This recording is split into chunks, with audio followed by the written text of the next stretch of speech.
You just read the same paragraph 4 times and understood none of it. Naturally, you reward that failure by checking your phone. 3 Instagram reels later, you're watching a golden retriever learn to skateboard, and the original task has completely evaporated from your memory. Most of us respond to this by trying to white-knuckle our way through the next hour. We sit there mentally screaming at ourselves to stay off the phone. But as it turns out, that's the most reliable way to ensure you end up right back on social media. In 1995, author David Foster Wallace wrote a prophetic novel about a piece of entertainment so mesmerizing that people would literally watch it until they died. He predicted that technology was ascending to a place where things would become so addictive they'd begin to destroy us cognitively, requiring us to treat our attention with the same rigor a recovering addict uses for their sobriety. This suggests that focus is actually a system of rules, stages, and failure modes. When we stop treating it like a character flaw and start treating it like a design problem, the entire issue changes. Because the struggle you're having right now at your desk is rarely about today's effort. It's the result of a system that likely broke down hours or even days before you ever sat down to work. Biologists describe this through a lens called optimal foraging theory. Imagine a bee in a meadow. When it lands on a patch of flowers, it's in exploit mode, draining the nectar. Eventually, that patch depletes and it becomes harder to find food. At that point, the bee faces a dilemma. It runs a cost-benefit analysis, comparing the current task to the potential of the surrounding environment. If the current patch is too difficult, it switches to explore mode to find a better resource. Your brain does the same thing. When a task stops being rewarding or clear, your biology rationally triggers explore mode to hunt for a better dopamine source. This tension between exploring and exploiting is as old as humanity. We've seen moral panics over the radio, the television, and even the novel in the 19th century. But today's environment is unique because it has removed the stopping cues, the end of the chapter or the show, that used to signal to our brains that it was time to move on. We're essentially using evolutionary machinery designed for a world of scarcity in a new world of infinite, highly engineered abundance. To reclaim that machinery, we can audit your environment using 4 bottlenecks. The first is a lack of importance. Sustained attention is expensive. If your brain doesn't perceive a task as valuable, it refuses to expend metabolic energy on it, leading to immediate apathy. Solving this requires auditing your tasks to align with your core values.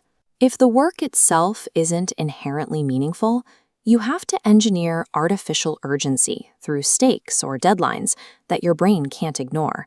The trade-off is sustainability. Faking urgency works for a Friday deadline, but relying on fear without underlying meaning eventually leads to total burnout. Charles Darwin balanced this by strictly separating his deep focus hours from his downtime.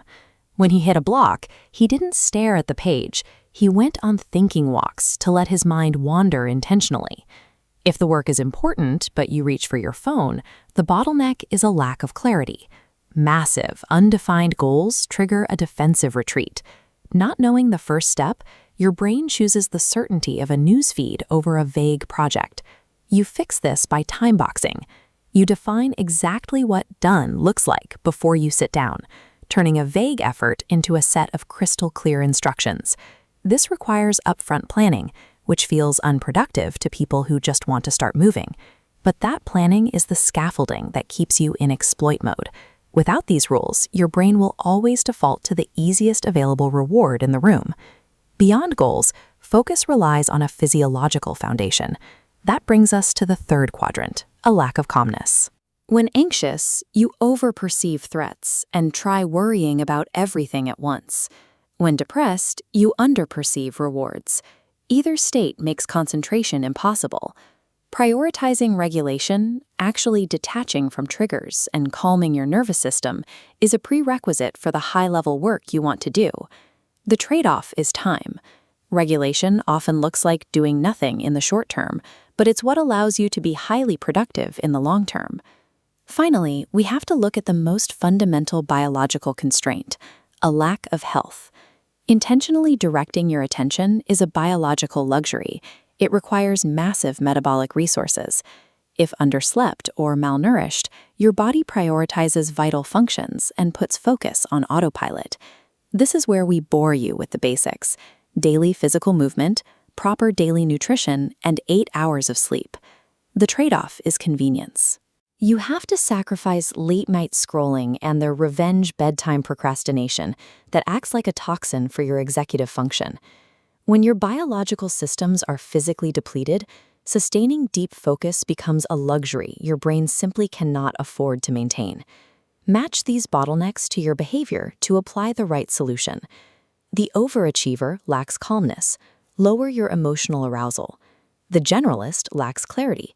Use rigid time boxing. The ADHD brain lacks importance. Inject novelty instead of forcing discipline. Clearing these bottlenecks creates the exact conditions for the brain to enter highly efficient flow states, where work finally feels as engaging as the distraction. Ultimately, you cannot out-willpower a bad environment or a misaligned life. Deep focus is the result of deliberate engineering. It is the byproduct of designing your system to match your biological machinery. Relying on motivation is a losing game. Instead, use your diagnostic result to physically redesign your environment and your schedule. Once you stop fighting your biology and start designing for it, concentration finally becomes the path of least resistance.